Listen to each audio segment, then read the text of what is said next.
Donc nous sommes très heureux dans le cadre de ce séminaire d'accueillir Émilie Tardivelle qui, entre autres, a écrit un commentaire sur la lettre, le texte appelé Lettre à Diognète.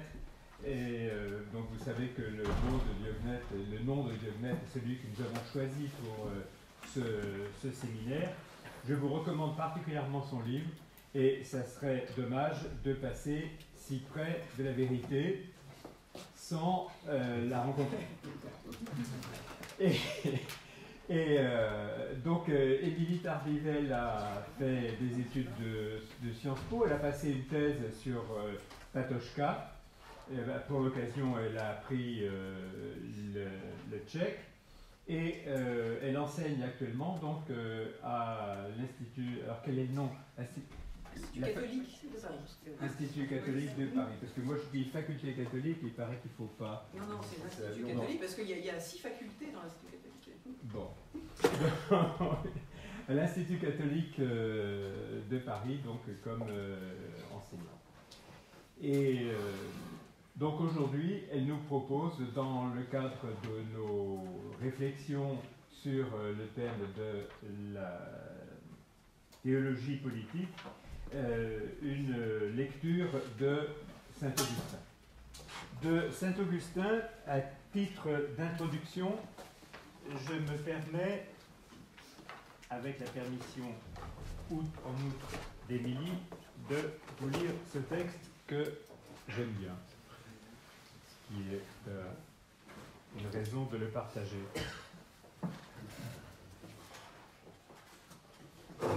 C'est dans la Cité de Dieu au livre 19. Dieu a dit que les hommes dominent sur les poissons de la mer, les oiseaux du ciel et les reptiles qui rampent sur le sol. Il a donc voulu que l'être raisonnable, fait à son image, ne dominât que sur des êtres irraisonnables. Non pas sur l'homme, non pas l'homme sur l'homme, mais l'homme sur la bête. Voilà pourquoi les premiers justes étaient établis comme pasteurs de troupeaux plutôt que comme rois des hommes, Dieu voulant ainsi nous suggérer également ce que d'une part réclame l'ordre de la nature. Voilà. Les hommes sont faits pour commander aux bêtes, ne sont pas faits pour commander aux hommes.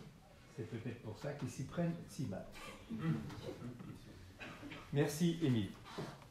Alors, après l'exposé d'Émilie, nous prendrons un petit quart d'heure pour de récréation et nous pourrons ensuite échanger pour donner place à la pertinence pour vos questions.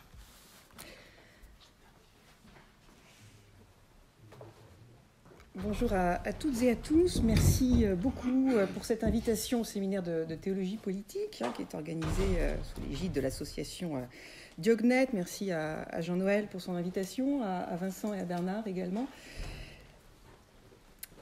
De combien de temps disposais-je? Pardon? De combien de temps je peux disposer? Autant que vous voulez. Une heure, c'est possible? Une heure et quart, une heure et demie. D'accord, très bien. Vous laissez le temps aussi à la discussion. Donc comme Jean-Noël vous l'a dit, aujourd'hui, je vais vous parler de Saint-Augustin. J'avais donné comme intitulé politique de Saint-Augustin, et c'est vrai qu'il y a quelques années maintenant, il y a 2 ans, on a publié avec ma collègue Laure Solignac un numéro des études philosophiques intitulé Politique de Saint-Augustin, donc je me suis permise de reprendre le même titre.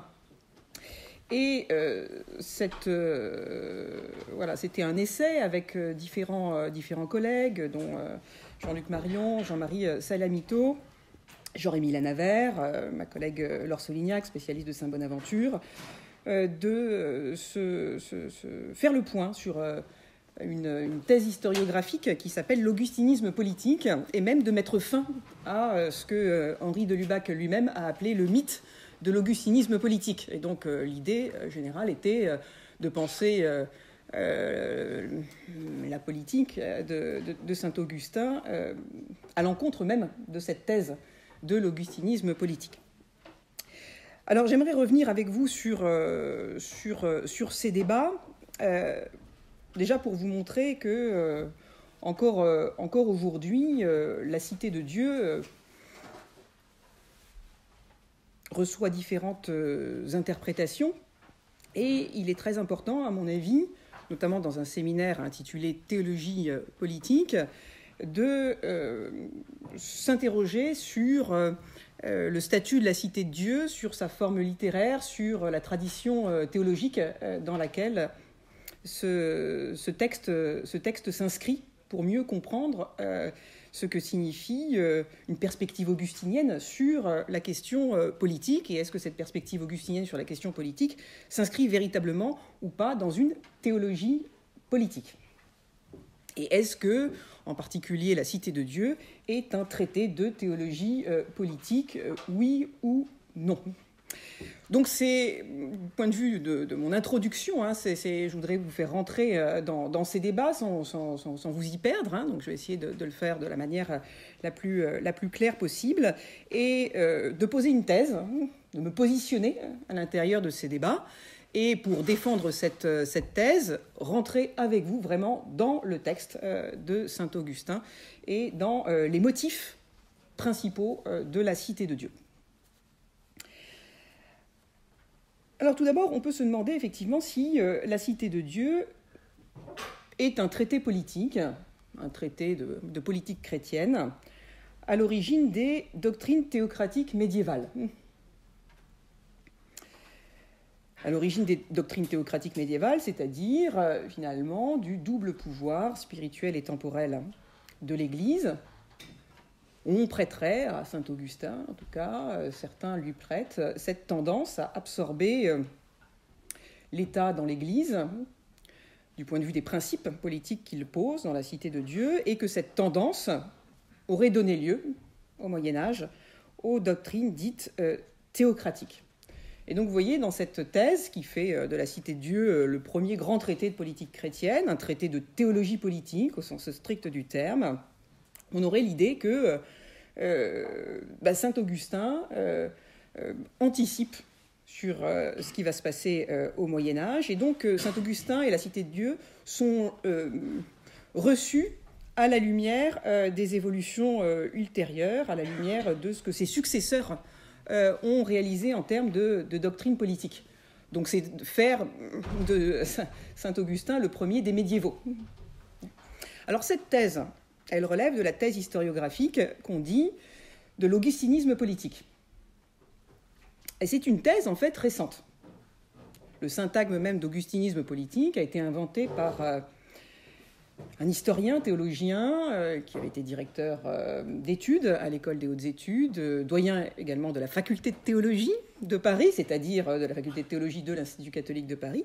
Il s'agit de monseigneur Henri-Xavier Arquillière, qui pose cette thèse en 1934 dans un ouvrage qui s'intitule « L'augustinisme, essai sur la formation des théories politiques du Moyen-Âge ». Donc on a vraiment ce syntagme d'augustinisme politique, 1934. Il l'avait déjà développé dans quelques articles antérieurs à partir de 1925. Et c'est une thèse que Arquillière va défendre entre 1925 et 1955. C'est vraiment le fait de dire, pour lui, Arquillière a fait des travaux sur Jacques de Viterbe notamment, sur Saint Grégoire aussi, sur Saint Grégoire VII, et d'ailleurs l'augustinisme politique, essai sur la formation des théories politiques du Moyen-Âge, c'est en fait l'appendice de sa thèse sur Saint Grégoire VII et sa conception du pouvoir pontifical. En appendice, voilà, il écrit cet essai sur l'augustinisme politique. Et donc, vous voyez que c'est un auteur, en fait, qui s'occupe des théocrates médiévaux et qui va essayer d'aller retrouver les principes de la théocratie médiévale chez un auteur antérieur, qui est saint Augustin.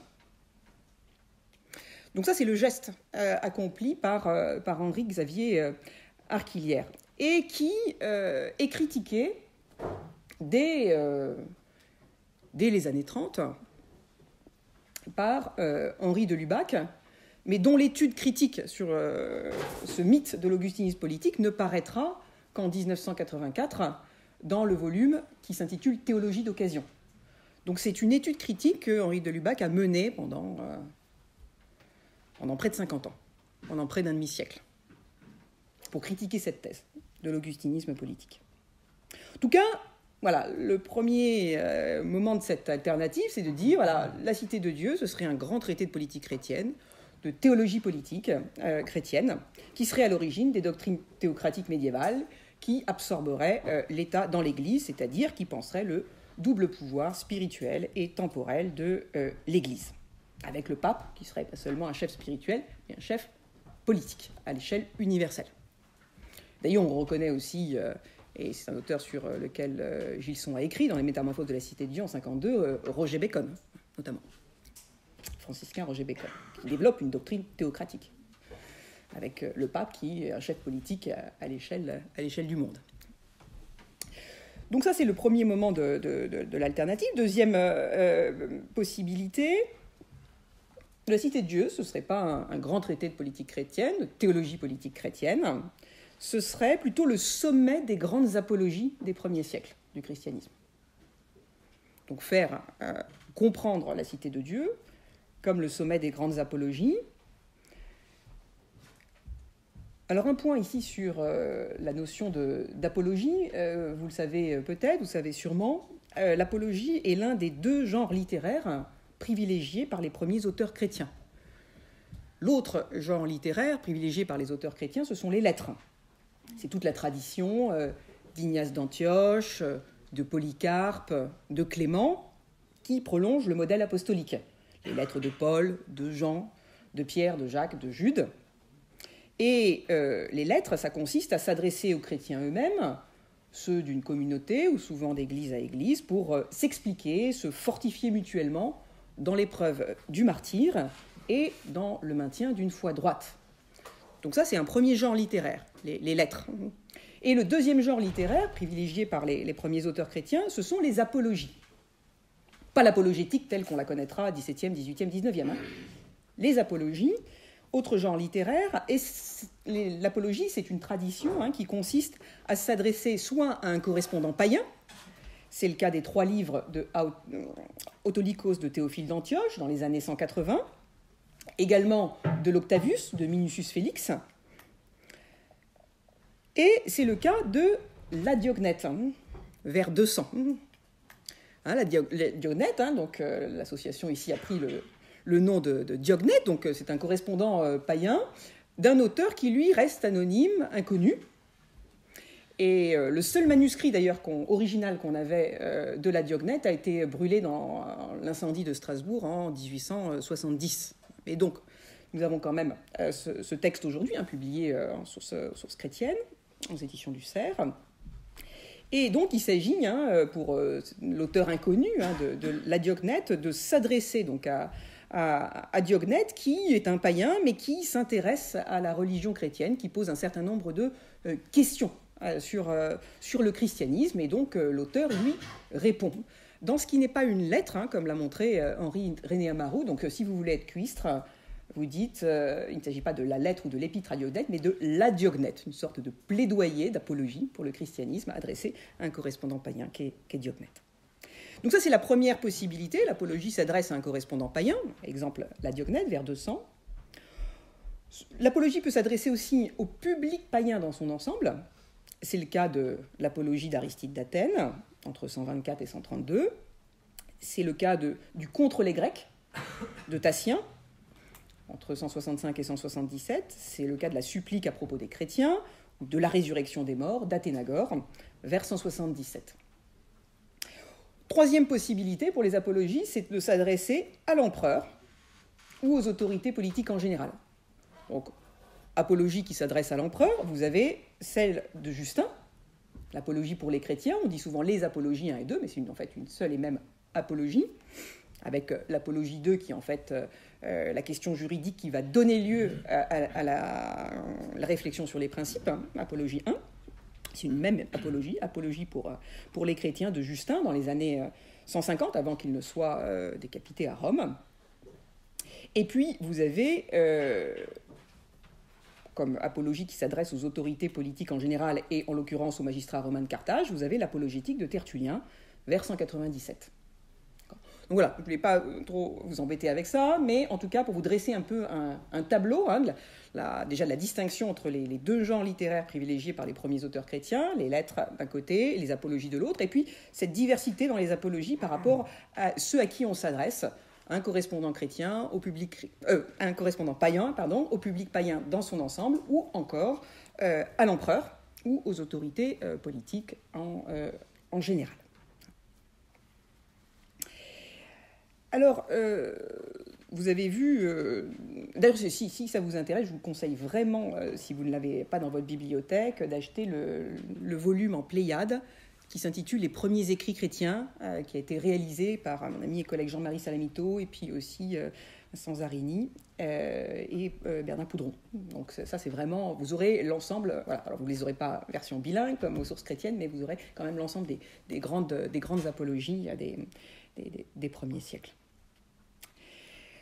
Donc, si vous voulez, si on considère que la Cité de Dieu n'est pas un grand traité de politique chrétienne, théologie politique, mais est le sommet finalement des apologies des premiers siècles, c'est un sommet, mais un sommet tardif, puisque saint Augustin rédige la Cité de Dieu, vous le savez, entre 413 et 425, donc au 5e siècle. Donc il y a un écart là entre ces apologies du début 3e siècle, et puis la Cité de Dieu qui est écrite au 5e siècle.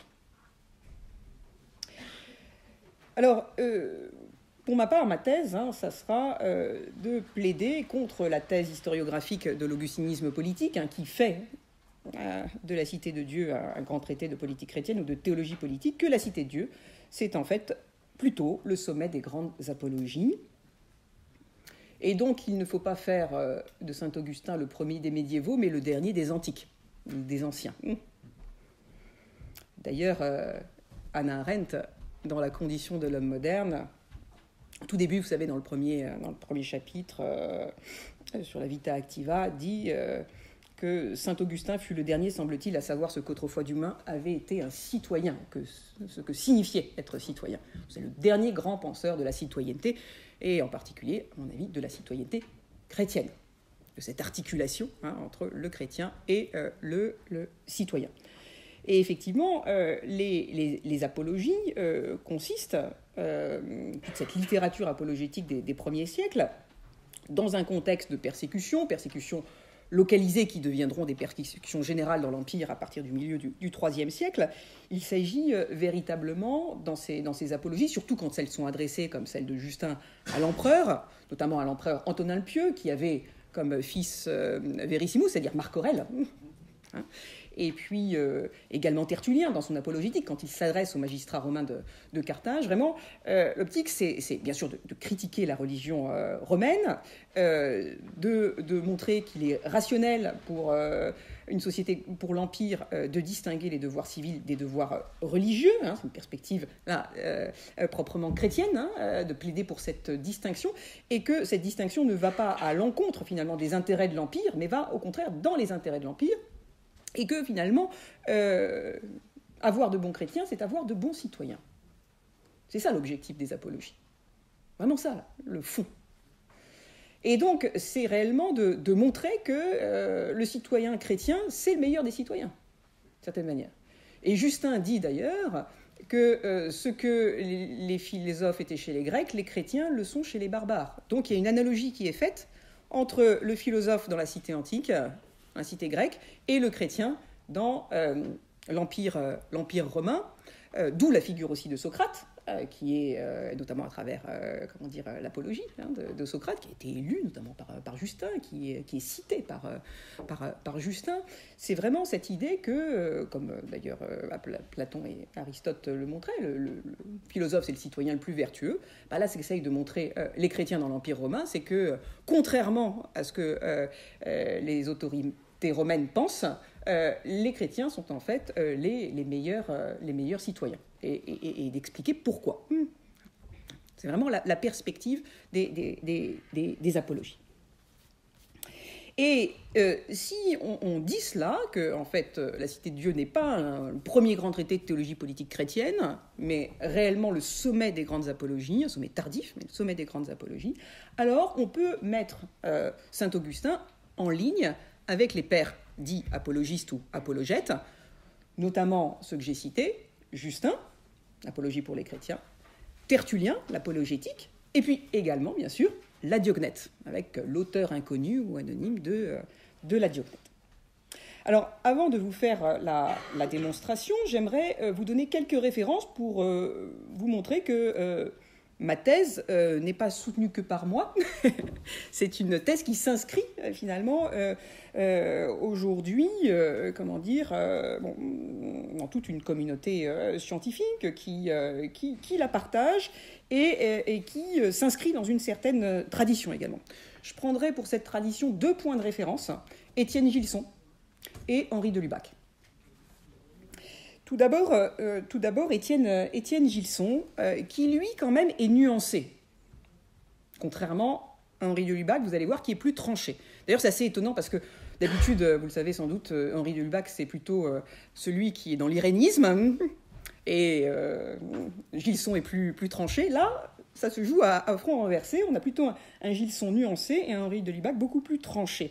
Avec Étienne Gilson qui, à la fois, reconnaît qu'il faut d'abord comprendre la Cité de Dieu dans une perspective apologétique. Je vais vous citer un passage, Étienne Gilson.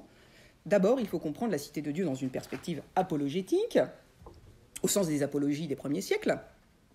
Et en même temps, il accepte par ailleurs la thèse de l'augustinisme politique. C'est pour ça que je dis que la thèse de Gilson est un peu nuancée, là où la thèse de Lubac va être très tranchée, critique absolue du mythe de l'augustinisme politique. Alors, chez Gilson, on a cette idée qu'il faut d'abord comprendre la Cité de Dieu dans une perspective apologétique, dans un ouvrage qui s'intitule « Les métamorphoses de la Cité de Dieu ». C'est un ouvrage qui est publié en 1952. Il avait donné des conférences à Louvain dans le cadre de la chaire Mercier. Et elles sont publiées chez Vrin en 1952. Et au tout début du chapitre 2, donc du chapitre sur la Cité de Dieu, Gilson écrit « Par 1001 détours, Augustin poursuit son œuvre propre, dont il n'est pas inexact de dire qu'elle est d'abord une apologétique. » Dont il n'est pas inexact de dire qu'elle est d'abord une apologétique. 1952. Alors, si on met cette thèse de 1952 avec les thèses d'Étienne Gilson qui précèdent, les thèses historiographiques qui précèdent, on trouve dans son ouvrage qui s'intitule « La philosophie au Moyen-Âge ». Philosophie au Moyen-Âge, c'est un ouvrage de 1922, mais qui est réédité et complété très substantiellement en 1944. Donc, je prendrai comme référence l'édition de 1944 de la philosophie au Moyen-Âge. Dans le chapitre sur Église et société, Étienne Gilson dit que le témoin le plus instructif de cet état d'esprit, sous une forme d'ailleurs beaucoup plus modérée, est l'auteur inconnu de la lettre à Diognète. Il parle de lettres, lui, à l'époque. On a proposé pour cet écrit les dates les plus différentes jusqu'au XVIe siècle, mais on s'accorde généralement aujourd'hui pour le situer au IIe siècle, peu après l'œuvre de Justin. Maintenant, on s'accorde à dire que c'est plutôt vers 200, donc tout début du IIIe. Bon. On y voit déjà, donc, dans la Diognète, chapitres 5 et 6, s'exprimer l'idée, qui deviendra bientôt fondamentale chez Augustin, d'un royaume des cieux intérieur aux patries terrestres et les vivifiant du dedans au lieu de les supprimer. Donc, ici, ce qui est absolument génial pour notre propos, c'est que Gilson, de manière très explicite, met en ligne la Cité de Dieu avec la Diognète, en disant, dans la Diognète, chapitres 5 et 6, vous avez l'idée que le royaume des cieux, que la Cité de Dieu, ce que saint Augustin appellera la Cité de Dieu, est à l'intérieur de chaque patrie terrestre, à l'intérieur de chaque nation, de chaque État, et qu'elle vivifie de l'intérieur les patries terrestres au lieu de les supprimer, qu'elle ne les supprime pas au profit de la patrie céleste, mais qu'elle les vivifie de l'intérieur. Et ça, c'est déjà très présent, dit-il, dans la Diognèse, chapitres 5 et 6, et comme on est sous les joues d'une association qui s'appelle Diognèse, je ne résiste pas à l'envie de vous lire juste 2-3 passages de ces chapitres 5 et 6 pour voir de quoi il s'agit exactement. Les chrétiens se répartissent dans les cités grecques et barbares suivant le lot échu à chacun. Donc ils n'ont pas de patrie propre. Ils sont aussi bien chez les Grecs que chez les barbares. Ils se conforment aux usages locaux pour les vêtements, la nourriture et la manière de vivre. Autrement dit, ils n'ont pas de vêtements spécifiques, ils ne mangent pas différemment des autres. Quand ils sont dans un pays, ils mangent la nourriture locale et ils ne se distinguent pas par leur manière de vivre. Tout en manifestant les lois extraordinaires et vraiment paradoxales de leur propre politeia. Comment faut-il traduire politeia? La politeia chrétienne. Intéressant d'ailleurs de s'arrêter sur le terme de politeia. Vous connaissez le double sens de politeia chez les auteurs grecs, notamment chez Aristote. La politeia, c'est soit au sens descriptif, j'allais dire, la constitution politique d'une cité, soit au sens un peu plus normatif, la constitution politique droite. Or là, qu'est-ce qui se passe? Est-ce qu'il s'agit d'une cité? Alors, les traducteurs français sont obligés ici de traduire politeia par république spirituelle. C'est vrai que politeia a été traduite par res publica en latin. Et donc, ça donne en français république. Sauf qu'ici, on ne parle pas d'une république, de la république, mais au sens de cette forme politique fondamentale. Mais elle est spirituelle. Donc, on est obligé de rajouter en français, pour traduire politeia, république spirituelle. On est obligé de voir bien que ce terme utilisé par l'auteur inconnu, anonyme de la Diognète, il y a une spiritualisation d'un concept politique. Donc, on traduit par république spirituelle. On est obligé d'ajouter l'adjectif spirituel à république. Donc, en fait, l'usage que l'auteur anonyme de la Diognète va faire de politeia, ce n'est pas un usage politique. C'est ça qu'il faut. Donc, il y a une dépolitisation des concepts politiques grecs. Ça, c'est un geste proprement apologétique. On va reprendre les concepts de nos interlocuteurs. Là, Justin écrit en grec. Politeia. Sauf qu'on fait subir à ce concept une dépolitisation. Politeia, c'est, finalement, ça fait référence, la politeia chrétienne, à l'épître aux Philippiens 3.20, la citoyenneté céleste. On est citoyens du ciel.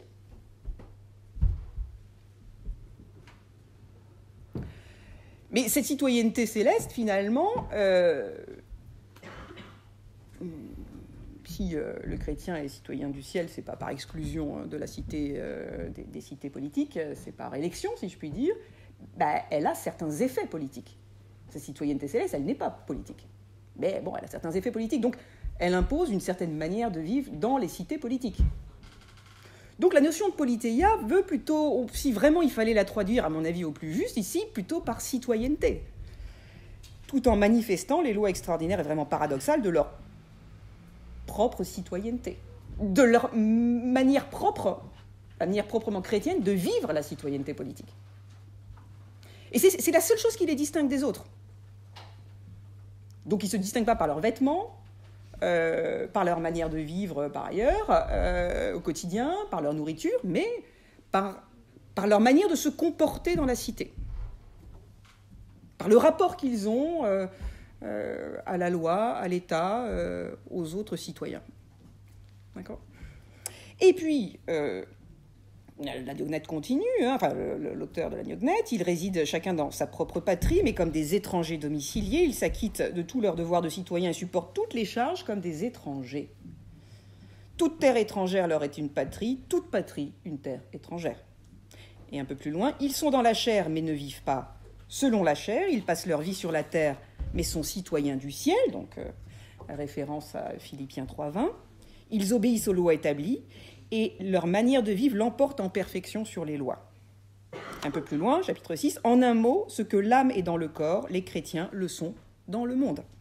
L'âme est répandue dans tous les membres du corps, comme les chrétiens dans les cités du monde. L'âme habite dans le corps, et pourtant elle n'est pas du corps, comme les chrétiens habitent dans le monde, mais ne sont pas du monde. Et c'est ça le paradoxe chrétien, c'est d'être dans le monde sans être du monde, comme l'âme est dans le corps, mais elle n'est pas du corps.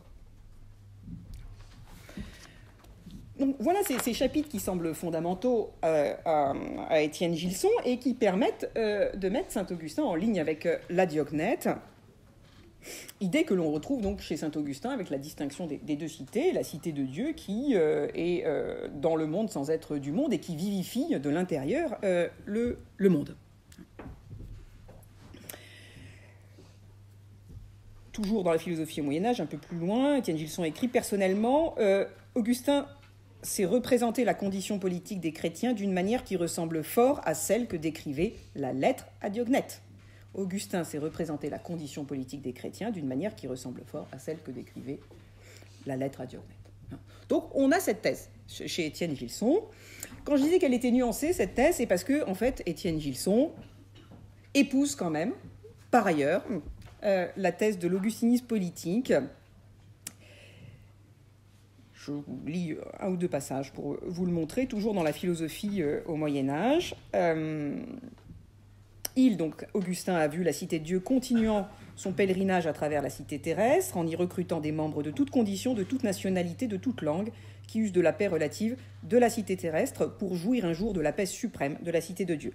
Mais, dit Étienne Gilson, les principes mêmes qu'Augustin avait posés, pouvaient justifier de bien autres prétentions de la part de la cité de Dieu, et on devait un jour les invoquer pour légitimer le droit de regard qu'avait l'Église dans les affaires de l'Empire. Vous voyez, le mais qui fait basculer vers la thèse de l'augustinisme politisme. S'il y a eu des doctrines théocratiques au Moyen-Âge, eh ben, elles trouvent quand même chez saint Augustin leur principe, ce qui est la thèse en fait d'Arquillière.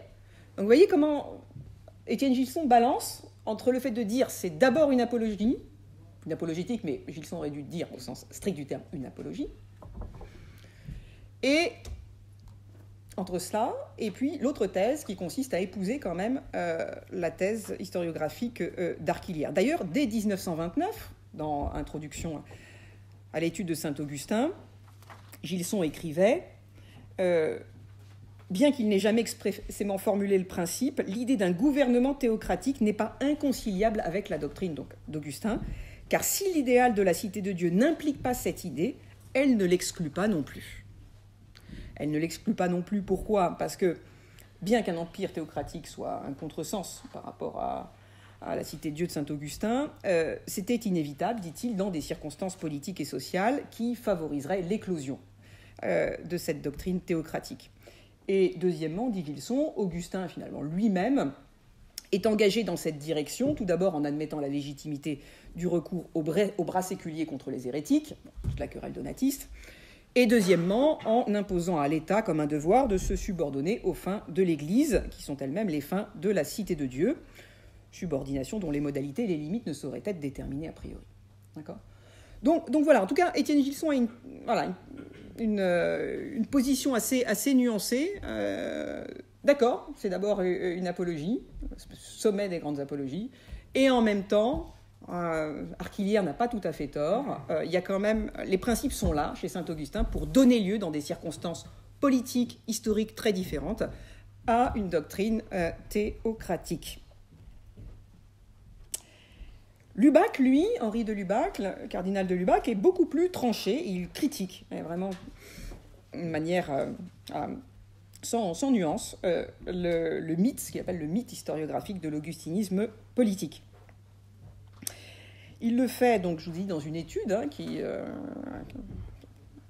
a écrite sur 50 ans et qu'on trouve dans Théologie d'occasion, où Lubac nous dit « Augustin, lisons-nous dans l'augustinisme politique », donc l'ouvrage d'Arquillière, il cite Arquillière, est le premier des pères qui, dans le De Civitate Dei, ait été amené à faire une doctrine de l'État. Enfin, c'est Arquillière qui dit ça. Saint Augustin fait une doctrine de l'État dans la cité de Dieu. Et Lubac reprend, donc, du point de vue d'Arquillière, Augustin ne s'y est pas donné de façon accidentelle, mais avec une grande application, en se fondant sur l'idée de justice, la vraie justice, la justice évangélique. Il y a là tout au moins, dit Lubac, pensons-nous, donc d'abord une fausse perspective. Elle laisserait croire que la Cité de Dieu est un grand traité de politique chrétienne ayant pour fin d'établir une doctrine chrétienne de l'État. Il y a là aussi, sur l'interprétation de cette doctrine particulière, une méprise fondamentale. Quand Augustin aborde le sujet, ce n'est pas pour tenter de fonder l'État sur la justice évangélique. Un peu plus loin, il nous dit si Arquillière ne s'était pas persuadé d'abord que la Cité de Dieu était essentiellement un traité de théologie politique, il n'aurait pas lui-même infléchi dans un sens dit augustiniste des textes qui ne s'y prêtaient guère pour leur attribuer ensuite une influence démesurée. Et la fin de la démonstration très intéressante de Lubac, ce n'est pas lui de mettre Augustin en ligne avec les pères apologètes. Donc Lubac, lui, n'a pas la thèse qu'on trouve chez Gilson, que c'est d'abord une apologie. La perspective de Lubac, c'est d'abord de critiquer cette thèse de l'augustinisme politique. Mais par contre, par rapport aux successeurs, ce que dit Lubac, c'est que le point d'aboutissement authentique de la cité de Dieu, ce sont les exercices spirituels de saint Ignace de Loyola. Et là où Lubac, même s'il ne fait pas le travail, n'a pas tort, et nous on l'a fait avec Laure Solignac dans Politique de Saint-Augustin, dans le numéro des études philosophiques, c'est que Laure Solignac pour Saint Bonaventure, Jean-Émile Anavert pour Saint Thomas, ont très très bien montré que quand Saint Bonaventure ou Saint Thomas développent des doctrines politiques qui se rapprochent, même si ce ne sont pas encore le De Ecclesiastica Potestate de Gilles de Rome au XIVe siècle, mais des doctrines du pouvoir direct de l'Église sur l'État, donc déjà des doctrines pré-théocratiques, si vous voulez. Et d'ailleurs, le De Regno de saint Thomas sera terminé par Ptolémée de Luc, notamment Barthélemy de Luc, on l'appelle, au début du XIVe siècle, de manière très théocratique. Et ce que, dans les siècles qui succèdent, on recevra sous le terme de De Regimine Principum de saint Thomas, c'est réellement ce qui a été terminé par ses disciples directs et de manière très, très théocratique. Donc bon, on a quand même... Et ce que montrent mes collègues, c'est que en fait, que ce soit saint Bonaventure ou saint Thomas, qui développent quand même des théories du pouvoir direct de l'Église sur l'État, ne s'appuient pas sur saint Augustin pour le faire. Et qu'à chaque fois qu'il cite la cité de Dieu, quand il la cite, c'est... Et la question des deux cités, c'est de manière spirituelle, dans une perspective spirituelle, et non pas politique.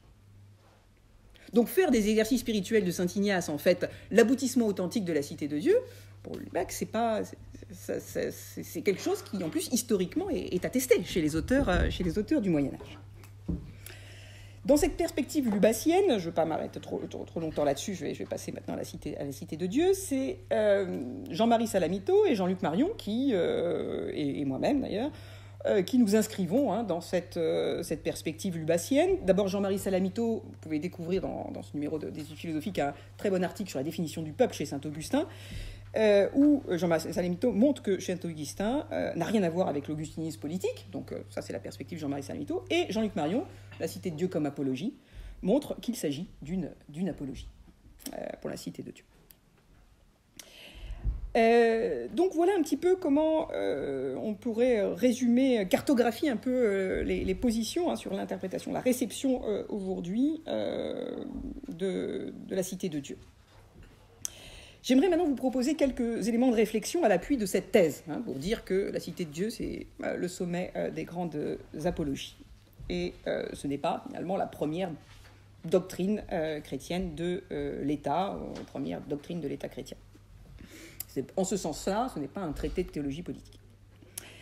Tout d'abord, premier élément de réflexion, le contexte de rédaction de la cité de Dieu, que vous connaissez sûrement. En tout cas, vous pouvez vous dire, le contexte de rédaction, on sait que... en 410, Alaric et ses troupes mettent à sac Rome. Et on considère que c'est la chute de Rome. Souvent, on s'en arrête là. Je vais très rapidement rentrer dans quelques détails historiques pour préciser les choses par rapport à ce contexte de rédaction.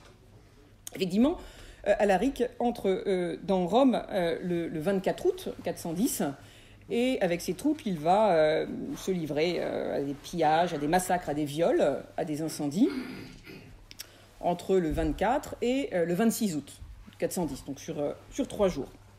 Et lorsque ces troupes quittent la ville, le 4e jour, elles emportent un immense butin. Alors, sont qui là, les troupes d'Alaric ? Il ne s'agit pas d'un peuple particulier, mais de barbares qui sont issus de différents peuples et qui sont rassemblés sous un chef unique.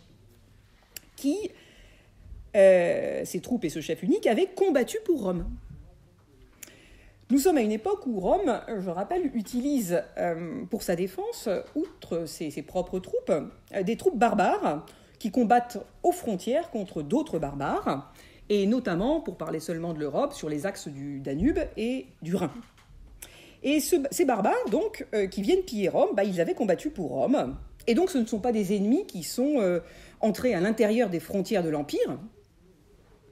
Ils étaient déjà à l'intérieur des frontières de l'Empire. Mais le problème est qu'ils n'avaient pas été payés. Alors, comme on tarde à les rétribuer, ils décident de piller Rome pour se payer.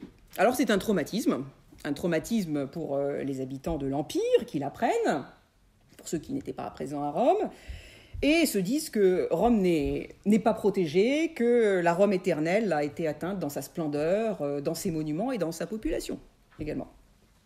En plus, il y a eu des violences en Italie avant que cela n'arrive à Rome, et il y a eu des Romains qui ont quitté Rome, des Italiens qui ont quitté l'Italie, et qui ont traversé la Méditerranée et sont allés en Afrique. Donc tout le contraire peut-être de ce qui se passe aujourd'hui. Hein. Pour ça, on peut faire des analogies entre les deux situations historiques, mais c'est quand même tout le contraire. La Méditerranée est traversée dans l'autre sens, vous voyez.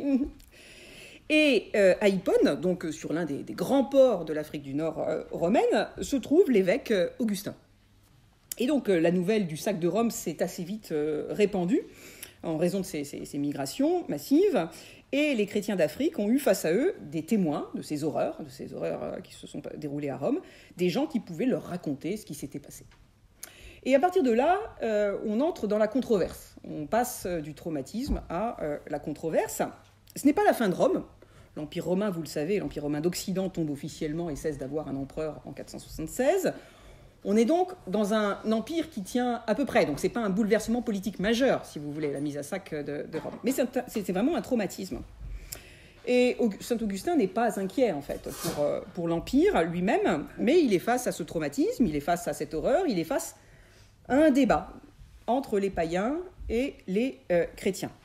Nous sommes en 410, c'est-à-dire dans des années qui suivent toute une série de mesures contre les cultes polythéistes, parce qu'à l'époque, les empereurs, aussi bien en Orient qu'en Occident, sont des chrétiens. Donc qui avaient entravé, prohibé les cultes polythéistes romains. Et comme il y a eu des interdictions de sacrifices, comme le culte païen a été entravé, donc prohibé par les empereurs chrétiens, les païens qui voient la catastrophe de Rome se disent cette catastrophe, c'est la faute des chrétiens. Nous avions des dieux qui nous protégeaient, à qui nous faisions des sacrifices, et voilà que par la faute des chrétiens, nous avons arrêté les sacrifices, et du coup, Rome ne bénéficie plus de la protection des dieux. Ça, c'est du côté païen. Puis du côté chrétien, il y a également ceux qui sont inquiets, parce qu'ils avaient tendance à penser que c'était vraiment génial d'être à la fois romain et chrétien, d'avoir une Rome chrétienne et des empereurs chrétiens, et qu'avec les tombeaux des apôtres Pierre et Paul à Rome, avec les basiliques de martyrs, Rome était vraiment protégée par Dieu. Et donc on est choqués des deux côtés, du côté païen et du côté chrétien. Et les polémiques entre chrétiens et païens, qui n'avaient jamais cessé, je le rappelle, qui étaient à peu près quotidiennes, parce qu'à Rome, on a des familles mixtes, on a des familles à la fois païennes et chrétiennes. Ces polémiques n'en deviennent, à cette occasion, que plus violentes. Ces polémiques, notamment des païens à l'encontre des chrétiens, impliquent deux arguments principaux. Tout d'abord, la doctrine chrétienne enseigne le renoncement au monde, et donc elle détourne le citoyen du service de l'État, et cette négligence prépare la ruine de l'État. Et deuxièmement, la destinée de Rome a toujours été liée au culte de ses dieux. Dès que la religion chrétienne avait commencé de se répandre, les païens donc, avaient annoncé des châtiments terribles dont les dieux trahis ne manqueraient pas de frapper l'Empire.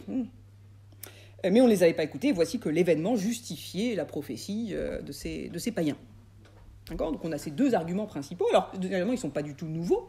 On les a notamment chez Cels, au IIe siècle, dans son traité contre les chrétiens, qu'on n'a plus en tant que tel, mais vous savez, Origène en a fait une critique, et donc à travers Origène, on a des morceaux entiers de contre les chrétiens, de Cels, où Cels dit notamment « Soutenez l'empereur », donc elle dit aux chrétiens, « Soutenez l'empereur de toutes vos forces, partagez avec lui la défense du droit, combattez pour lui, si les circonstances l'exigent, aidez-le dans le commandement de ses armées. Pour cela, cessez de vous dérober au devoir civil et au service militaire.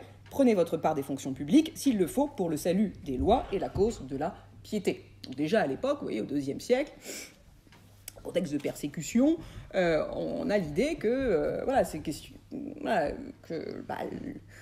l'exercice des vertus chrétiennes vient affaiblir l'exercice des vertus civiques, et donc les chrétiens sont de mauvais citoyens, par principe, et donc cela affaiblit très largement l'Empire, qui est de plus en plus de chrétiens.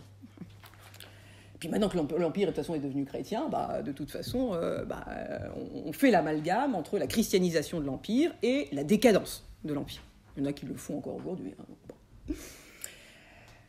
Alors, ces objections, elles sont formulées dans une lettre du chrétien Marcellin,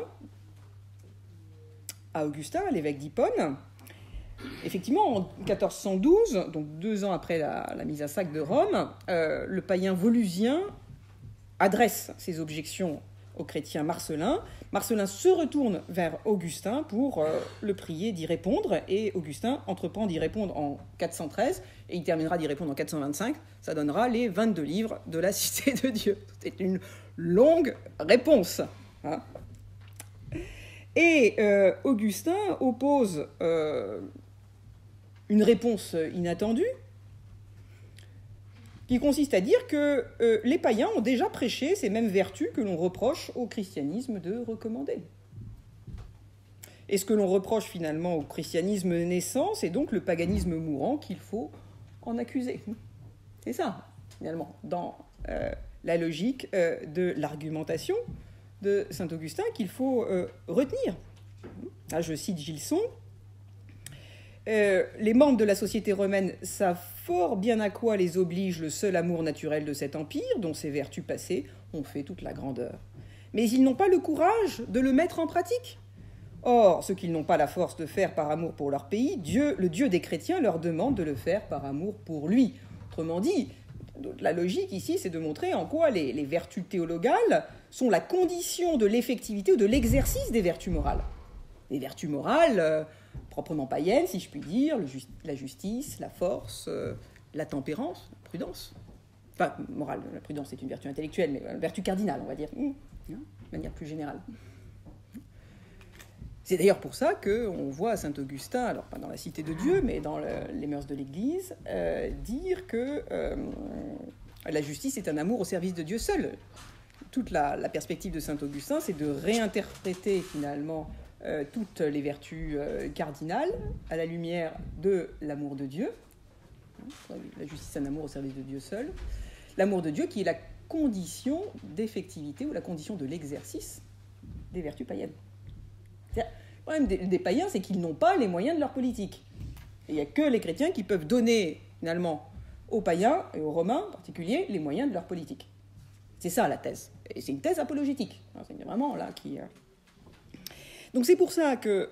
là, je vais en arriver à des éléments plus conceptuels, on va rentrer dans le texte. C'est pour ça que, en fait, si vous voulez...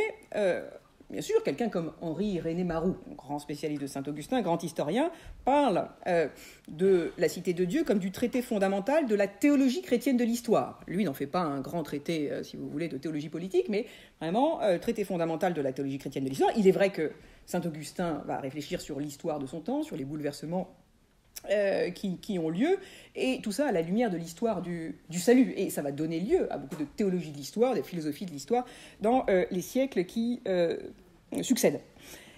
Sauf que cette théologie chrétienne de l'histoire, j'ajouterais, ne débouche pas sur une théologie politique de nature eschatologique, mais bien sur une théologie morale.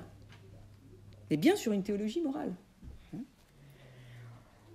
D'ailleurs, Joseph Ratzinger, dans Eschatologie, dans La mort et l'au-delà, comme on le traduit en français, chez Fayard, écrit « La question d'une politique chrétienne ne relève pas de l'eschatologie, mais de la théologie morale ». Autrement dit, la question de la citoyenneté chrétienne, c'est la question de l'exercice politique des vertus morales. La question de la citoyenneté chrétienne, c'est la question de l'exercice politique des vertus morales et de leurs conditions théologales, je dirais. Dans le contexte d'une défense des chrétiens contre l'amalgame entre la décadence de l'Empire et sa christianisation. Donc dire que la Cité de Dieu est le sommet des grandes apologies, c'est aussi dire, ce n'est pas d'abord donc un grand traité de théologie politique, c'est même peut-être pas d'abord un grand traité de théologie de l'histoire qui déboucherait sur une théologie politique de nature eschatologique, mais réellement derrière, il faut le penser comme un grand traité de théologie spirituelle et morale.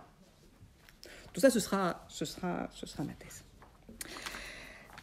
Donc, quelques éléments plus conceptuels, après cette recontextualisation, pour vous le prouver. Désolée, j'ai été longue, mais je pense qu'il faut passer aussi par là pour... Tout d'abord, les deux citer une opposition non politique. Alors, le premier présupposé de l'approche de la Cité de Dieu par Arquillière, et donc tous les tenants de cette thèse de l'augustinisme politique, réside, comme l'a bien montré Lubac, dans une interprétation essentiellement politique de la distinction théologique des deux cités. On identifie la cité terrestre et la cité céleste à deux institutions visibles, deux pouvoirs, dont l'un serait séculier, serait l'État, pour la cité terrestre. La cité terrestre, ce serait l'État, le modèle de l'État. Et l'autre, ecclésiastique. La cité céleste, ce serait l'Église. La cité de Dieu, donc, qui entreprend, vous le savez, d'exposer l'origine de ces deux cités, leur évolution, le conflit qui les oppose, et la fin qui attend chacune d'elles, serait ainsi un grand traité de théologie politique chrétienne qui aurait pour objectif donc d'établir une doctrine chrétienne des rapports entre le pouvoir de l'Église et le pouvoir de l'État dans une perspective historique. Et donc c'est bien la thèse ici d'Arquillière qui sera reprise notamment, je le signale, par Michel Villet dans la formation de la pensée juridique moderne. Intéressant, Villet, dans son chapitre sur Saint-Augustin, soutient que Saint-Augustin nourrit l'ambition que le droit devienne chrétien, que la cité terrestre devienne un auxiliaire, un avant-goût, une copie de la cité divine. Donc on a ici même si Arquillière lui-même fait la distinction entre la véritable pensée politique de Saint-Augustin et l'augustinisme politique, une tendance à glisser, notamment chez ceux qui reprennent la thèse d'Arquillière, vers une identification entre l'augustinisme politique et la véritable pensée politique d'Augustin. Alors quand on se réfère à la distinction des deux cités, dans la cité de Dieu, on observe toutefois, contre cette interprétation politique, qu'il s'agit d'une distinction qui est strictement théologique. Alors je vous renvoie ici au livre 14 de la cité de Dieu, chapitre 28. Citation que vous devez connaître par cœur. Excusez-moi, je ne suis pas devant mes étudiants. Mais qu'il est bon de connaître par cœur, en tout cas. Cité de Dieu, livre 14, paragraphe 28. Deux amours ont donc fait deux cités. L'amour de soi jusqu'au mépris de Dieu, la cité terrestre. L'amour de Dieu jusqu'au mépris de soi, la cité céleste. Donc vous voyez, ce qui permet de distinguer les deux cités, c'est cette distinction, cette dualité entre amour de soi, amour de Dieu. L'amour de soi jusqu'au mépris de Dieu, c'est ce qui constitue fondamentalement la cité terrestre. L'amour de Dieu jusqu'au mépris de soi, c'est ce qui constitue fondamentalement la cité céleste. Et donc la cité céleste n'est pas un pouvoir qui s'opposerait à la cité terrestre comme à un pouvoir concurrent. Il ne s'agit pas de deux entités politiques, mais de deux sociétés mystiques, je mets les guillemets, puisque je reprends une formule de Lubac. Il ne s'agit pas de deux entités politiques, mais de ce que Lubac appelle deux sociétés mystiques. Et Lubac souligne d'ailleurs que ces sociétés mystiques sont aussi secrètement mêlées dans l'histoire qu'elles sont adverses dans leurs principes. Donc ces deux sociétés, elles sont adverses dans leurs principes, amour de soi, amour de Dieu, il y a une opposition radicale.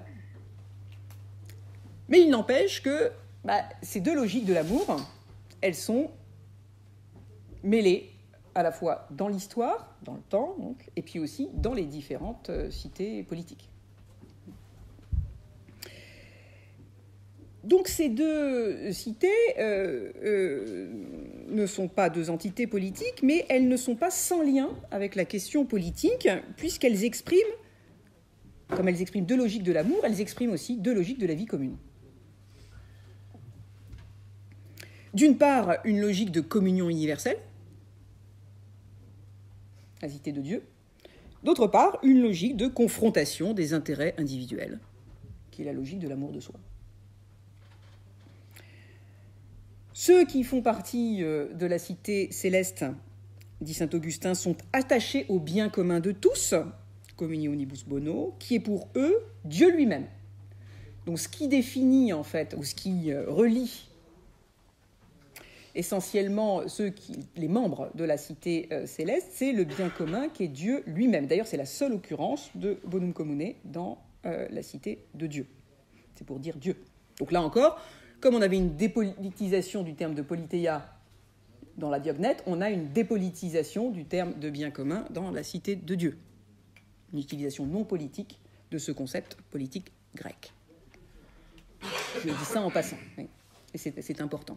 On est dans une logique aussi apologétique, même du point de vue du travail qui est fait sur les concepts de dépolitisation. Et même le terme de cité, qui est un concept politique, vous voyez qu'il le dépolitise. Si on pense la cité à partir d'une logique de l'amour, on dépolitise ce concept. Tandis que les autres, c'est-à-dire les membres de la cité terrestre, se complaisent, je cite saint Augustin, dans leur puissance, comme s'ils étaient à eux-mêmes leurs biens.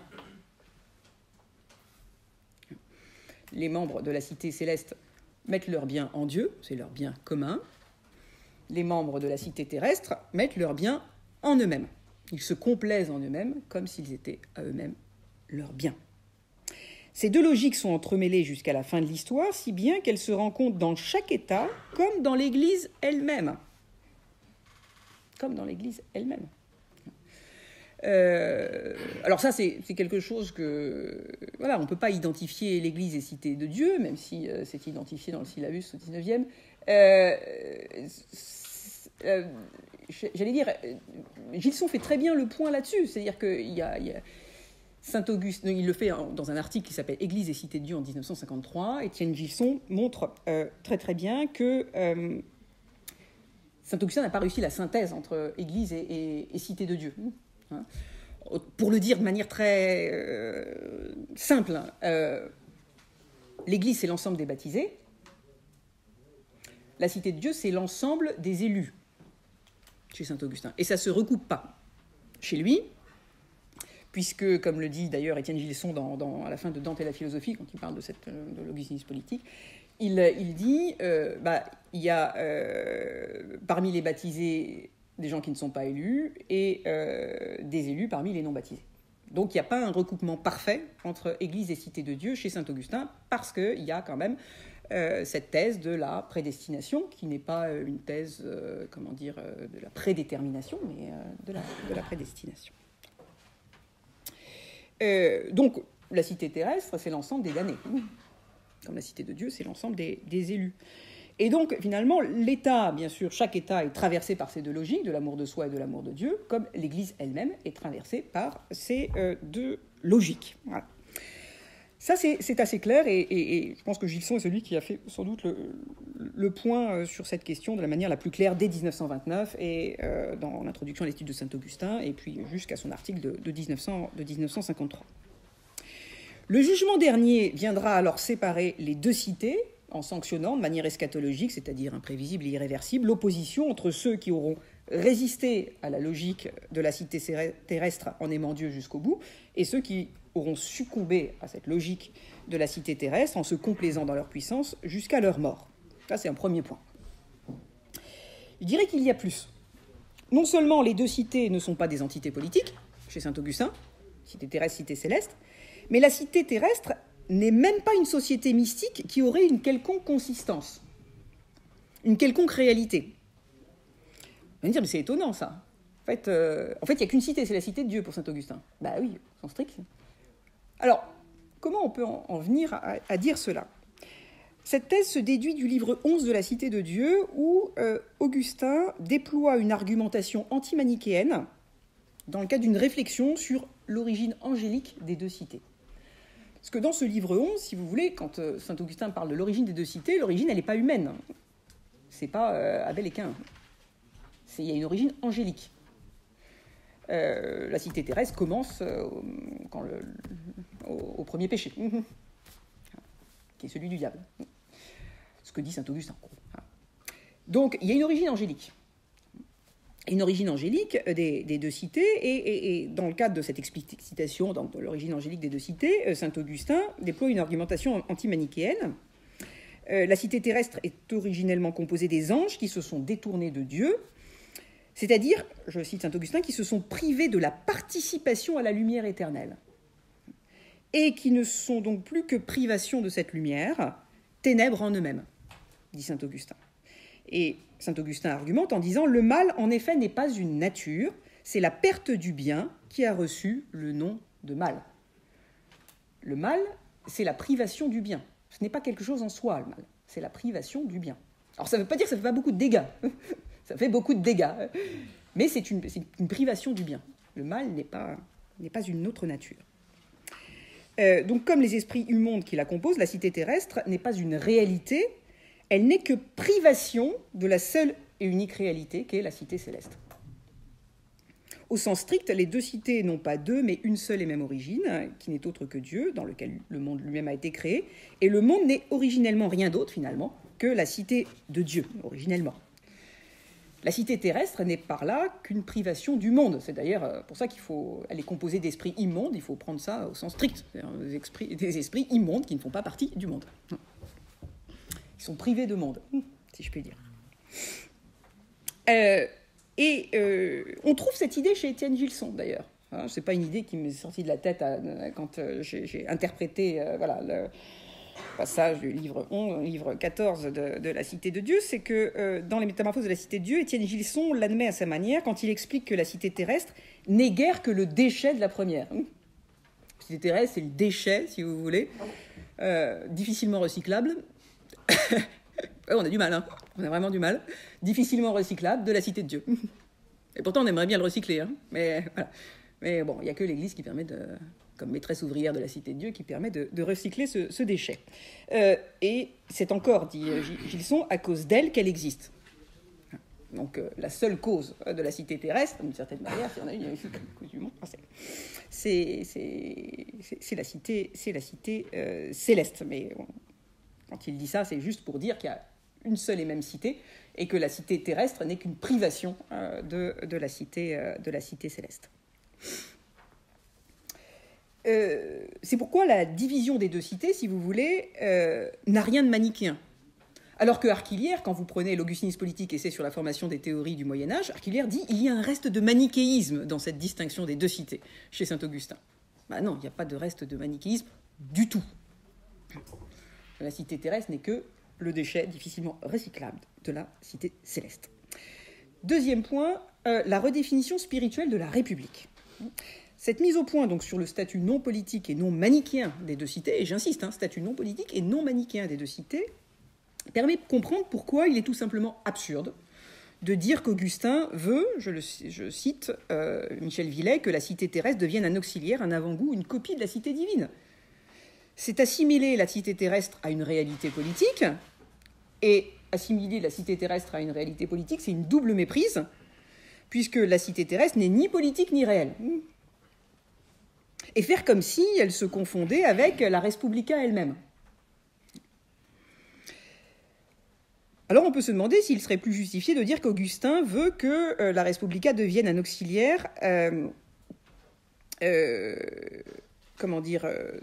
avant-goût, une copie de la cité divine, en se référant à un passage du livre 2 du livre de Gilles de Rome, qui s'appelle le De Ecclesiastica Potestate, du pouvoir ecclésiastique, au début du XIVe siècle, qui utilise finalement un passage de la Cité de Dieu pour justifier sa doctrine théocratique. Il ne s'agit pas, là ici, c'est-à-dire est-ce que vraiment Saint-Augustin veut que la République en tant que telle, donc pas la cité terrestre, qui n'est qu'une logique spirituelle, qui est une logique spirituelle, mais pas une réalité politique, est-ce qu'il serait plus justifié de dire que Saint-Augustin veut quand même que la République, en tant que réalité politique, devienne un auxiliaire, un avant-goût de cette cité divine, comme l'ont dit les théocrates du XIVe. Et il est vrai que dans la Cité de Dieu, au livre 2, chapitre 21, Saint-Augustin écrit, donc livre 2, chapitre 21, « De vera justitia, de vraie justice, il n'y en a que dans cette res publica, cette république dont le Christ est le fondateur et le gouverneur. » Et il ajoute « Si toutefois on veut bien l'appeler, elle aussi res publica, puisqu'on ne saurait le nier, elle est la chose du peuple. » Autrement dit, il n'y a de véritable justice que dans cette chose publique, dans cette république qu'est la cité de Dieu, et plus précisément la cité du Christ. Et donc, dans quelle mesure, à travers cette affirmation, Saint-Augustin n'ouvre-t-il pas la voie aux doctrines théocratiques médiévales? Et Gilles de Rome s'appuie explicitement sur ce passage pour développer sa doctrine théocratique. Donc la question, c'est de savoir dans quel contexte s'inscrit cette fameuse déclaration du livre 2, qu'il n'y a de vraie justice que dans cette république dont le Christ est le fondateur et le gouverneur. Et comment faut-il interpréter ce passage pour être le plus fidèle possible à Saint-Augustin? Pour comprendre ce que veut dire Saint-Augustin au livre 2, il faut se référer à la démonstration qu'il fait au livre 19. Livre 19 que citait Jean-Noël tout à l'heure. Et au livre 19, on constate que ce passage que je vous ai cité du livre 2 doit être interprété selon une double proposition que je vous donne. Je vais expliquer. Il n'y a de vera justitia, de vraie justice, que dans la République chrétienne en tant que réalité mystique. Il n'y a de vraie justice que dans la République chrétienne, mais comprise en tant que réalité mystique, pour reprendre l'adjectif utilisé par Lubac. Mais la République romaine reste néanmoins une république en tant que réalité politique. Mais la République romaine reste néanmoins une république. La République romaine païenne reste néanmoins une république en tant que réalité politique. Donc il faut voir comment saint Augustin en fait arrive à poser cette double thèse. Donc n'ouvre pas forcément la voie à une doctrine théocratique, mais distingue bien en fait ici la question de la vraie justice qui ne peut être effective que dans la cité de Dieu, et donc de manière eschatologique, même s'il faut réaliser de cette eschatologie du point de vue moral quelque chose ici-bas.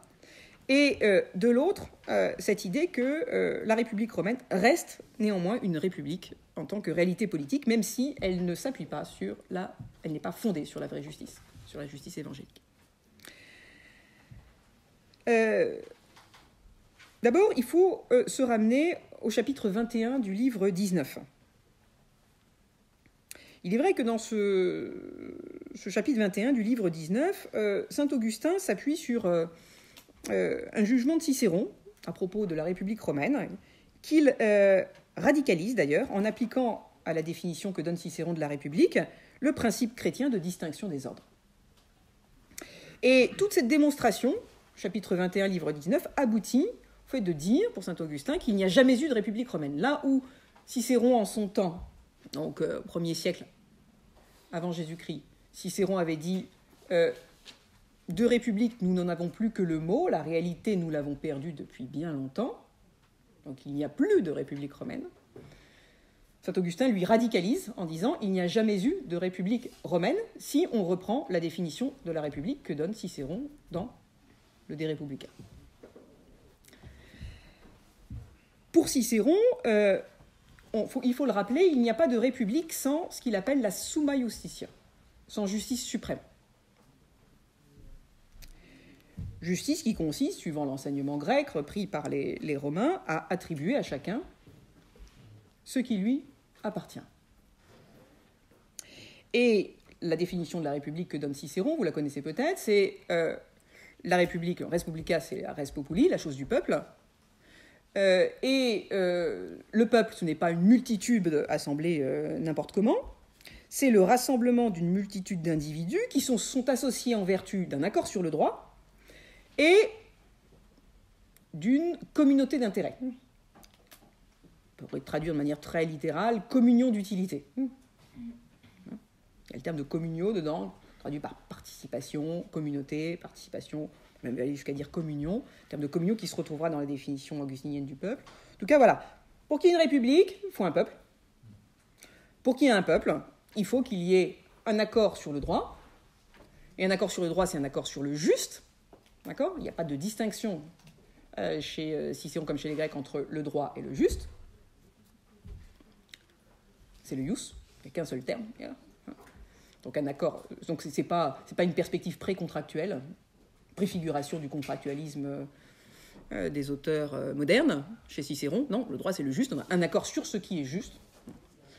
Et une communion, une communauté d'utilité, ou plutôt utilitas ici, d'intérêt. Une mise en commun des intérêts. Et c'est ensuite que Cicéron, dans la bouche de Scipion, dit qu'il n'y a pas de république, donc sans summa justitia, sans justice suprême. Et la réflexion de saint Augustin, dans ce chapitre 21 du livre 19, c'est de dire quelle est donc la justice de l'homme qui soustrait l'homme lui-même au vrai Dieu et l'a servi aux démons impurs? Est-ce là attribuer à chacun ce qui lui revient? Donc, est-ce que la République romaine païenne est véritablement juste quand elle ne rend pas à Dieu ce qui est à Dieu? Elle rend à César ce qui est à César, mais elle rend aussi à César ce qui est à Dieu. Donc elle est injuste. Mais injuste pourquoi? Parce qu'elle est idolâtre. Donc la critique de la République romaine en termes d'injustice, c'est une critique en termes d'idolâtrie. Donc on voit bien comment saint Augustin reprend la définition que donne Cicéron de la République, reprend la définition que Cicéron donne de la justice, reprend le jugement que Cicéron fait sur la République romaine de son temps, mais va radicaliser finalement ce jugement ou la démonstration de Cicéron en disant mais c'est pas qu'il n'y a plus de République romaine, c'est qu'il n'y en a jamais eu, parce que la République romaine païenne a toujours été injuste parce qu'idolâtre. Elle n'a jamais véritablement exercé la vertu de justice qui commande d'attribuer à chacun ce qui lui revient, donc d'attribuer à César ce qui est à César et à Dieu ce qui est à Dieu. Matthieu 22, 21 et parallèle chez Marc et Luc. D'accord? Vous voyez le... Mais c'est un raisonnement par l'absurde. Pourquoi c'est un raisonnement par l'absurde? Parce qu'il est obligé de conclure qu'il n'y a jamais eu de République romaine. Il n'y a jamais eu de République romaine, la République romaine n'a jamais existé. Or, saint Augustin sait très bien que la République romaine, non seulement a existé, mais qu'elle existe encore, et même après la mise à sac de Rome. D'accord? Et donc, mais ce raisonnement par l'absurde, ça permet de mettre quand même en évidence quoi? Ce principe de distinction des ordres, qui n'est pas présent chez Cicéron. Comment dire, les Romains, comme les Grecs, sont dans une intrication politico-religieuse, une imbrication des ordres, là où les chrétiens viennent poser le principe de distinction. Distinguer les devoirs civils des devoirs religieux. C'est ce qu'on leur reprochera d'ailleurs, de ne pas sacrifier aux dieux de la cité, au culte impérial, d'être des athées, qu'on leur reprochera. Vous êtes des athées, donc vous devez être éliminés. Comme Locke, vous savez, dans ses lettres sur la tolérance. Il y a ceux qu'on ne peut pas accepter, on peut être tolérant envers tout le monde, sauf envers les athées et les papistes. Les athées, les éliminer. Voilà, donc c'est ça que leur reprochent les Romains. Et pourtant, les chrétiens... Donc, le raisonnement par l'absurde, ici, dans ce livre 19, chapitre 21, permet à saint Augustin, en fait, de mettre en avant ce principe de distinction des ordres. Mais il est obligé, bien sûr, puisqu'il aboutit à une impasse, la définition cicéronienne de la République aboutit à une aporie, qui consiste à dire qu'il n'y a jamais eu de République romaine, alors que c'est faux, eh ben on est obligé de changer de définition de la République. On ne peut pas continuer à définir la République comme ça, à partir de la justice. Donc on va la définir autrement. Et c'est l'objet du chapitre 24. Donc on passe du chapitre 21 au chapitre 24 du livre 19. Dans ce chapitre 24, la Summa Justitia laisse la place à l'amour, à la mort. Saint Augustin dit qu'il faut préférer donc cette définition. Donc, res publica, res populi, il garde la chose publique, c'est la chose du peuple. Et le peuple, c'est quoi? C'est le rassemblement d'une multitude douée de raison, associée par la participation dans la concorde, ou par la communion dans la concorde, aux choses qu'il aime. Autrement dit, pour savoir ce qu'est un peuple, ou qui est un peuple, il faut savoir ce qu'il aime. Donc c'est une redéfinition de la République, non plus à partir de la justice, mais de l'amour. Mais l'amour, il peut être bon, il peut être mauvais. Donc au lieu de dire qu'il n'y a jamais eu de République romaine, il faut regarder ce que les Romains aiment, et en fonction de l'objet de leur amour, on peut dire si la République romaine est une bonne République ou une mauvaise République. Mais on ne peut pas dire qu'elle n'existe pas, qu'elle n'a pas existé ou qu'elle n'existe plus. Vous voyez Alors, et ce qui est intéressant ici, c'est que, pour l'instant, saint Augustin ne dit pas, il faut que bien sûr, après, on peut se dire, bah oui, mais l'idéal, c'est que, finalement, ce qui réunit le peuple, c'est l'amour de Dieu. Dans ce cas-là, on réalise la vraie justice. Mais saint Augustin ne dit pas ça, c'est pas son problème, ici. C'est pas son problème fondamental. Et donc, cette redéfinition de la République, si vous voulez, elle est plus spirituelle, mais elle est moins normative. Parce que la définition politique de la République que donnait Cicéron, elle aboutit à une impasse, elle était extrêmement normative. Une impasse consistant à dire qu'il n'y avait plus de République romaine ou qu'il n'y en a jamais eu. Donc de frapper d'inexistence une République qui pourtant existe. Mais parce qu'en fait, d'un point de vue plus spirituel, donc d'un point de vue aussi plus descriptif, c'est ça le paradoxe, définition plus spirituelle ou plus théologique, mais en même temps beaucoup plus descriptive, c'est que pour savoir ce qui fait un peuple, il faut savoir ce qu'il aime. Et c'est dans son discours, son allocution d'investiture, Joe Biden, dans le cadre de la reconstruction de la démocratie américaine, a cité un auteur, un saint de son église, comme il dit, c'est saint Augustin. et a cité la définition du peuple de saint Augustin. Donc aujourd'hui, il a été cité non pas comme... dans le contexte qui est le nôtre, en tout cas le contexte américain, non pas comme un précurseur de la théocratie, mais comme celui qui permet de reconstruire une démocratie. Bon, ça je laisse, c'était la digression voilà, d'actualisation. Intéressant. Donc ça, on revient à ce que disait aussi Jean-Noël tout à l'heure à propos du livre 19. Voilà. Pour terminer, je suis désolée, j'étais un petit peu longue. Troisième point, loyauté politique et liberté spirituelle. Saint Augustin accomplit certes, j'espère vous l'avoir montré, ce que j'appelais une spiritualisation de la définition de la République, mais cette spiritualisation donne paradoxalement à la République romaine le statut de République que lui avait retiré la définition cicéronienne et proprement politique de la République. Ça, c'est le paradoxe. Une définition politique, elle est normative, et donc elle retire à la République romaine son statut de République, alors que la définition plus spirituelle de saint Augustin est moins normative, plus descriptive, et donc elle redonne à la République romaine son statut de République. Alors que la définition politique de la République, centrée sur le concept de summa justitia, justice suprême, avait déréalisé la République romaine, la redéfinition spirituelle de la République lui reconnaît sa réalité en la comprenant à partir de l'amour qui la constitue. Et malgré les critiques que Augustin adresse aux mœurs romaines tout au long du livre 2 de la Cité de Dieu, il ne dit jamais que l'amour qui constitue la République romaine coïncide parfaitement avec l'amour de soi qui constitue la cité terrestre.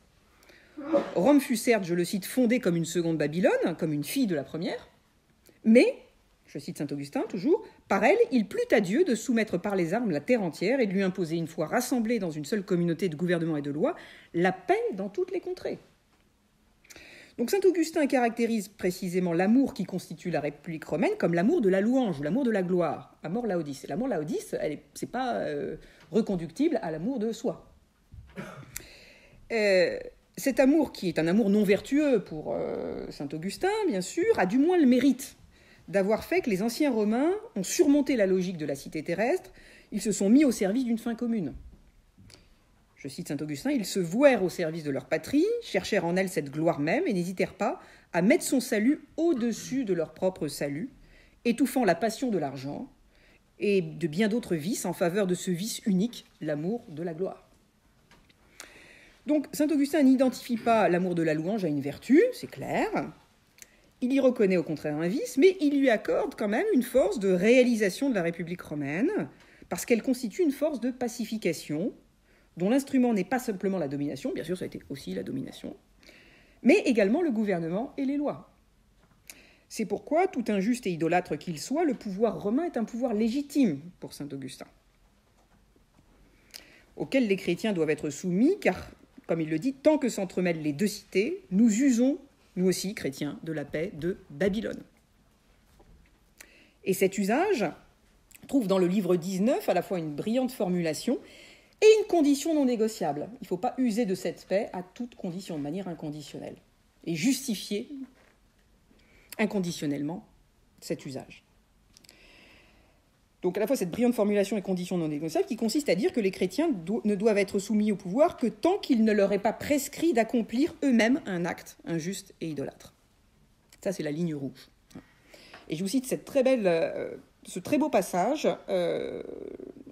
livre 19 toujours, chapitre 17. « Cette cité céleste donc, pendant tout le temps qu'elle vit en exil sur cette terre, recrute des citoyens dans toutes les nations. Elle rassemble sa société d'étrangers de toutes langues sans s'occuper des diversités dans les mœurs, les lois et les institutions grâce auxquelles la paix s'établit ou se maintient sur terre. Elle n'en retranche rien, n'en détruit rien. Bien mieux, elle garde et observe tout ce qui, quoique divers dans les diverses nations, tend à une seule et même fin, la paix terrestre. À condition que de telles observances n'entravent pas cette religion qui apprend à adorer un seul Dieu, véritable et souverain. » Autrement dit, user de la paix de Babylone ne signifie pas cautionner l'injustice et l'idolâtrie, si bien que la soumission des chrétiens au pouvoir romain, comme à tout pouvoir légitime, ne doit jamais être inconditionnelle pour saint Augustin. Ce n'est pas un grand penseur de la résistance, c'est clair, mais ce n'est pas un penseur de la soumission. Non plus, inconditionnel. Et qu'il n'y ait de véritable justice que dans la cité du Christ n'implique pas qu'il faut que l'État devienne chrétien. à moins que par chrétien, on entende ici un État qui se fonde sur le principe de distinction des ordres, comme nos États libéraux aujourd'hui, c'est-à-dire un droit qui respecte la liberté spirituelle de ceux auxquels il s'applique, un droit qui dissocie nettement les obligations civiques des obligations religieuses. En même temps, on peut souligner que ce principe n'est pas spécifiquement chrétien, mais proprement rationnel, ce principe de distinction des ordres, et qu'il peut apparaître comme tel aux non-chrétiens. Il faut ici se rapporter à la critique de la théologie civile, c'est-à-dire à la critique de la théologie politique, qu'Augustin élabore au livre 6 de la Cité de Dieu. Bon, la Cité de Dieu, non seulement ce n'est pas un grand traité de théologie politique, mais vous avez une critique de la théologie politique au livre 6, c'est-à-dire de la théologie civile, reprochant donc à Varron de ne pas avoir osé la critiquer, cette théologie civile ou théologie politique romaine, alors qu'il en voit l'irrationalité, en y intégrant la théologie poétique qu'il critique, et il reproche, d'un autre côté, à Sénèque, d'avoir critiqué cette théologie civile romaine, théologie politique romaine, sans avoir osé la toucher, et donc de préconiser aux sages une pratique sans adhésion du cœur. Bon, il y a quand même une efficace sociale et donc une nécessité politique de la religion pour Sénèque. Pour conclure, force est d'observer quand même, j'espère vous l'avoir montré, que saint Augustin n'écrit pas tant un traité de théologie politique qu'il décrit les effets temporels et politiques de l'entrée de la Cité du Christ dans la République romaine. Et le principal effet réside dans la distinction des ordres, qui s'était manifesté jusque-là que négativement dans le discours, le comportement des philosophes, et qui se manifeste désormais positivement dans le discours et le comportement des chrétiens. Obéir à César, mais n'adorer que Dieu seul. Comme le dit Henri de Lubac dans une formule très ramassée, je le cite dans son étude, 84, « Loyalisme envers le pouvoir et liberté spirituelle ». Telle est donc l'attitude qu'Augustin dicte aux fidèles à la suite de l'Évangile et de saint Paul. Dans la droite ligne des pères apologètes, et en particulier de Justin et Tertullien, mais aussi de l'auteur inconnu, de la Diognète, saint Augustin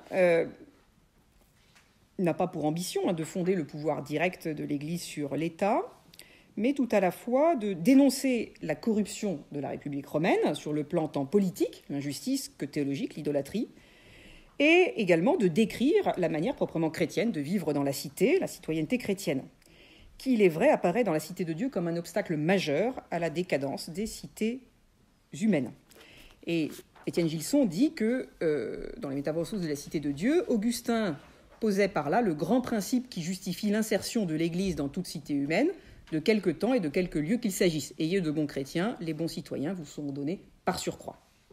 Donc la Cité de Dieu ne fonde pas le pouvoir direct de l'Église sur l'État, mais elle justifie l'insertion de l'Église dans toute cité humaine en raison de la contribution positive des chrétiens à la vie de la cité, quelle que soit la forme du gouvernement. Que cette forme soit démocratique, monarchique ou aristocratique, pour reprendre voilà, les trois formes fondamentales de gouvernement décrites dans la tradition. Et cette manière chrétienne de vivre dans la cité consiste avant tout à conjuguer loyauté envers le pouvoir politique et liberté spirituelle. Voilà, j'ai été trop long, mais je vous remercie beaucoup de votre attention.